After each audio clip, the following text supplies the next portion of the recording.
After doing so many difficult challenges, I think it's time to sit back and let the challenge play itself, which is why I'm going to try to beat Palworld while only my pals can attack. Normally, you need to damage tower bosses within the 10-minute time limit, requiring the player character and their pals to attack the boss together, but I believe in my pals. He's probably fine. To spice things up, the player character can't level up their stats or wear any equipment or tower fights either. The only way to increase their stats is through pal traits. I'll follow the boss's level caps where I can't level my pals above the cap, which I'll show on screen.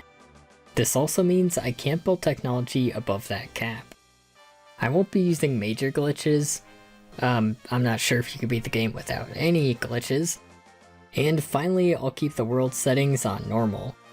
The only settings allowed to change are ones that speed up grinding, like more drops and experience, but I can't change settings that have to do with combat, like making my pals do more damage or take less damage. The level cap for Zoe and Grizzbolt is 10. So I can't use pals with levels greater than 10, but I can't catch pals above the level cap either. I wanted to do a test run, so with the half-baked team, I went in. It went about as well as you might expect. It demonstrated some important things about this challenge. The player character needs to live the entire fight, but I can't just hide behind pillars from the boss while it focuses on fighting my pals due to the time limit. If I'm not being proactive, the boss won't take damage fast enough. Granted, that's mostly due to my pals straight up dying to the much stronger boss. So my main strategy is to switch between pals to keep dealing damage faster, since attack cooldowns count down while they're in a pal sphere, along with said pal passively recovering health. Switching is also used to move pals around quickly, as the AI in this game leaves a bit to be desired, and often has a pal's mind wander. My positioning is just as important. If the boss targets me, I need to prevent it from moving in a way that evades too many of my pals' attacks, which mostly happens when they go behind a pillar. The timer for most fights in this challenge is pretty tight, but we have some wiggle room as this is the first boss, so I came in with a 3/4 baked team. It has a Fuddler as the main attacker, which is the best Earth-type pal I have access to, barring finding a lucky egg in the wild with a Demud who would passively raise the power of Earth pals in the party as its partner skill. This Fuddler has the Ferocious trait, which raises its attack by 20%, paired with the stab bonus that increases the damage of a pal's attack that is the same type as it for another 20% bonus to Earth attacks. If I had easy access to Demud, I would have an all-Earth team as it's super effective against the boss. And saying that makes me feel like those cutscenes in Pokemon where your rival gets really excited that you know basic type matchups. Instead, the rest of my team is Fire type, since fire attacks have a chance to inflict the burn status, which is incredible against bosses as it does some decent percent damage to them until it wears off. Kelsey Ignis has a similar partner skill to Demud, where it increases the attack of fire pals as long as it's in the party. I was also trying something out by having Daydream on my team, since its partner skill has it always outside of its pal sphere and attack the boss for extra damage. But it wasn't really that good since it does way too little damage and only when you're really close to the boss, which I recommend avoiding most of the time. I used some skill fruits which give any pal access to most attacks in the game. They're annoying and take a lot of time to farm, but we're mostly looking for lower base power attacks as they typically have less cooldown, shorter animations, and better accuracy. As this is a relatively easy fight, the biggest threat to winning is Grizzbolt's Lightning Claw attack where it jumps at us 3 times. The timing on rolling out of the last one is difficult to consistently do, since you usually don't see where Grizzbolt is during it, and you'll most likely have to dodge this multiple times in a successful attempt. Most other attacks can be dodged by hiding behind pillars, and some don't even one-shot us. Yet. So just keep the pressure on the boss up as much as you can with proper positioning, and try to keep pals from taking too much damage, especially from Lightning Streak, which can feint a pal by itself with multiple damage instances. If you know a pal is about to be hit by a lot of damage, return them to the spear to dodge it. and adapt by keeping pals and spears to heal if you can't afford to lose them for the entire fight. And eventually, Zoe and Grizzbolt should go down without too much trouble for this challenge. It gets a lot worse, don't worry. The level cap for Lyleen and Lyleen is 25, so we can craft the breeding farm for easier access to better traits and pals. Our new team will fully consist of the best type in the game, Fire, for super effective damage, so this should already be an easy boss. It gets even better since Lily and Lyleen have an attack that if it targets me, locks them into chasing me until they get close enough to release it. If I manage my stamina properly by sliding to maintain decent speed while I recover stamina, and path correctly, I can keep them locked into this attack, if you can even call it that, for potentially the entire fight for an easy victory. As a quick note, Bushi was my main attacker, and its partner skill lets me instruct it to do a powerful version of its signature attack. I allow partner skills that instruct pals or that have them fight alongside me, like with Daydream, but I banned ones that give me direct control of my pals, which is mainly the ones that let me ride them and attack for them, as the concept for this challenge was from trying to find a good AI only run for years. Don't take this away from me. Hey, you get quick fun little editor's note. I kept calling Axel and Orzerk Axel and Berzerk. I think like my autocorrected Orzerk to Berzerk, and so I ran with it. I mean, wow, I flew with it really. That's all. So I keep calling him that, and that's all. Axel and Berserk have the level cap jump all the way up to 40, and has an insane increase in health with 130,700. They have the dual typing of Dragon and Electric. I chose to exploit Dragon's ice weakness so I could use Sweepa. Sweepa has a powerful ability that raises its stats for each Swee in the party. To fully take advantage of this, I'll use a single Sweepa as the only attacker, and use the Pal Essence Condenser to upgrade Pal stats and partner skills. This thing is pretty overpowered, so I decided to only allow using it on each Pal a single time. Similarly, I only allowed enhancing Pal stats with souls to increase stats by 6%. With Sweepa as my only attacker, I need to pull out a couple more tricks in battle. The main optimization is switching attacks in the middle of the fight, since their cooldowns still count down while the skill isn't equipped.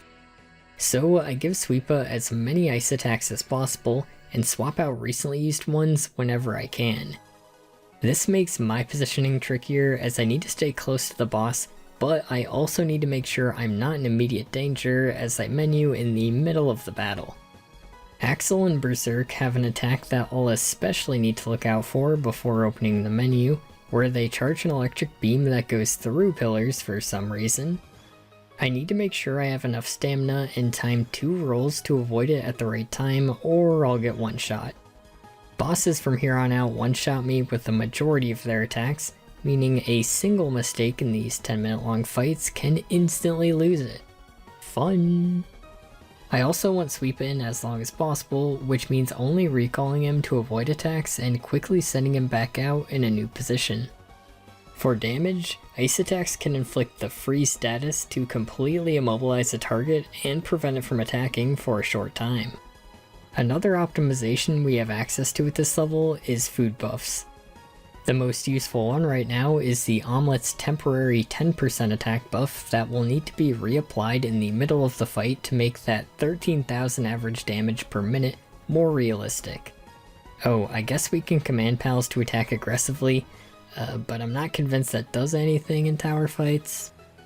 By using all of these strategies and a handful of other useful attacks to burn Axel and Berserk, and ground attacks that are also super effective, me and Sweepa were able to perfectly blend together offense and defense.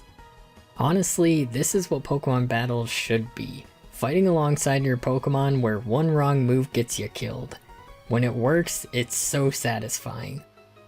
I'll upload a video of these fights uncut on my second channel because I think this is a fun challenge to watch uncut. After that ordeal, Marcus and Faleris aren't nearly as bad. With the new level cap of 45, I was allowed to catch Yormantide, which has the powerful trait Lord of the Sea. This is the water variation of the trait, which increases the power of water attacks by 20%. Throw in traits like Musclehead and Ferocious on the same pal to give it a ton of attack. And this time I've got Kelpsy regular to increase the attack of water pals, who will be my 2 Yormuntides I swap between for maximum cooldown efficiency and health recovery. Such a boost in power made this fight an easy one, where after a handful of attempts, once I learned how to dodge all of Marcus and Faleris' attacks, I won this fight with an entire 2 minutes and 38 seconds to spare. For this next boss fight, I kind of messed up. You see, the level cap has gone up to 50, and with only a level difference of 5 for Marcus and Faleris, Victor and Shadowbeak have 53,775 more health for a grand total of 200,750 health, which according to mathematicians is a heck of a lot. The mistake I made was not continuing this challenge for a while, and the game getting updated during that time. I like games getting updated, but man, that just keeps interfering with my challenges. In this case, legendary pals got their levels increased from 50 to 55. Meanwhile, this tower boss is still level 50, so I no longer have access to legendary pals, which carry the legendary trait which increases attack and defense by 20% and movement speed by 15%. Yeah, it's basically 3 OP traits in one, and can even be bred into other pals. Not only that, Jet Dragon would have been the obvious choice for Victor and Shadowbeak, as Dragon is super effective on them, and it's the only pal that has access to Divine Dragon, which is the dragon version of Lord of the Sea. Other pals can only get it through breeding with Jet Dragon, so I don't have access to the upgrade in power that would have been a legendary pal with Legendary, and I basically lose access to the trait that made the last fight an easy one. That would have been a lot more manageable if the boss didn't have 200,750 health, where I need to average around 20,075 damage per minute. The second best dragon type for this fight is Yormuntide Ignis, a dragon and fire type for super effective dragon damage and fire attacks to burn. I haven't been using perfect pals for the other fights to save me some time breeding them, and I mean, have you seen my channel? I crave pain. Pain. That's good stuff. But this time I'm going to need some perfect Yormuntide Ignises to stand a chance. Ignises? First, I'll need to catch a Blazamut after an intense battle, so I can pass down the Flame Emperor trait, which will increase fire attack damage by 20%. It and Foxsparks will hatch into Blaze Howl. But I want to breed Lucky into the pool, which increases attack by 15%, so I breed a Lucky Catava I found early into the challenge with Toko, which somehow makes a Foxsparks. Finally, Blaze Howl plus Yormuntide is the only combination of pals that hatch into Yormuntide Ignis, barring 2 Yormuntide Ignises. As if that didn't take long enough, I also need them to have 4 perfect traits. After leaving my computer AFK long enough, I got 2 Yormuntide Ignises with Musclehead, Ferocious, Flame Emperor, and Lucky. Unfortunately, one of them has bad IVs, and can I say, I hate that mechanic in any Pokemon like. That is all. Victor and Shadowbeak have the most health, but first I need to worry about surviving, because they have the most dangerous attacks out of any other boss by far. 4 of them can consistently one-shot me. The first one is a yellow laser that isn't blocked by pillars, slowly charges up, and needs to be rolled out of 3 times, meaning I need to conserve my stamina right until they use the attack, making it more precise as if I roll too early, I won't be able to anymore. Dark Laser, a similar attack, but it fires almost immediately after starting the animation, requiring you to instantly react to it, becoming even deadlier if your vision of the boss is blocked by a pillar or menu. Blizzard Spike, which hurls an icicle and applies damage on impact and another instant shortly after, which is best avoided by having the initial impact hit a pillar, giving you room to roll out of the second tick of damage. And finally, the deadliest attack has Victor and Shadowbeak fly quickly and leave light balls in their path, which all fire multiple shots that one-shot you, and deal a ton of damage to any active pal, making returning them to their spear a requirement. Thankfully, these can be blocked by pillars, but you'll most likely have light balls on multiple sides of you. So you'll have to wait for one side to shoot all of their shots before rolling to the other side of the pillar and blocking the remaining light ball shots. This attack gets worse because it always requires you to adapt to new scenarios, and Victor and Shadowbeak can straight up bonk you for lethal damage while flying. They do so much damage in fact that I need 3 Jormuntide Ignises to swap between, so 2 can always be healing. You already know 2 Kelpsy Ignises are my other party members. So surviving is a much bigger issue than any other fight, but dealing enough damage is also much tougher than it's ever been. Even with my perfect Jormuntide Ignises, granted one is mostly perfect, on the rare attempt I survive all 10 minutes, the boss still has like 20,000 health left. I'll need to optimize my damage even more. I've already been using the new best food buff I can cook at an electric kitchen, El Deer Loco Moco, for a 20% attack buff. I'll also need to optimize my attacks to suit Jormuntide Ignis better. I've been trying their 150 base power dragon and fire moves to see if they're worth the animation time and accuracy, and have found Dragon Meteor to be a huge disappointment, as it hurls multiple meteors at the opponent with a long animation and many of them missing. The super effective damage almost makes it worth it, but not quite. Fireball on the other hand is very accurate, with it exploding into a huge ball upon impact, making it work even if the enemy is hiding behind cover most of the time. It also helps inflict burn on the boss, which we'll need as often as we can get. We won't be swapping moves this time. Jormuntide will be using 2 of the most powerful moves in the game, Dragon Cannon and Ignis Blast. You know, the 30 base power dragon and fire moves. I've already mentioned that lower base power moves tend to be better because they're more accurate and have less of a cooldown. Cooldown wasn't a big issue in this challenge with switching pals and quick swapping skills mid-battle, but Jormuntide Ignis' typing allows them to get stab on these 2 skills that I'm pretty sure are the best low power skills in the game, since they can both inflict burn, making them perfect for Jormuntide Ignis.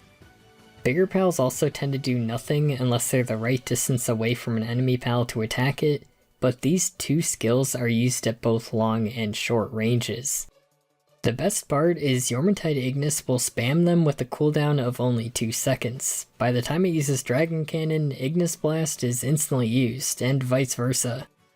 I messed around with the 3rd move slot and switching it mid-battle, but I found Fireball to be worth keeping on it at all times, even when it's on cooldown, as no other attack is better than chaining Dragon Cannon and Ignis Blast. After countless attempts, a couple of timeouts, and a healthy amount of incoherent rages... How? Okay. I just needed one of my Jormuntide Ignises to use Fireball to beat Victor and Shadowbeak before time ran out.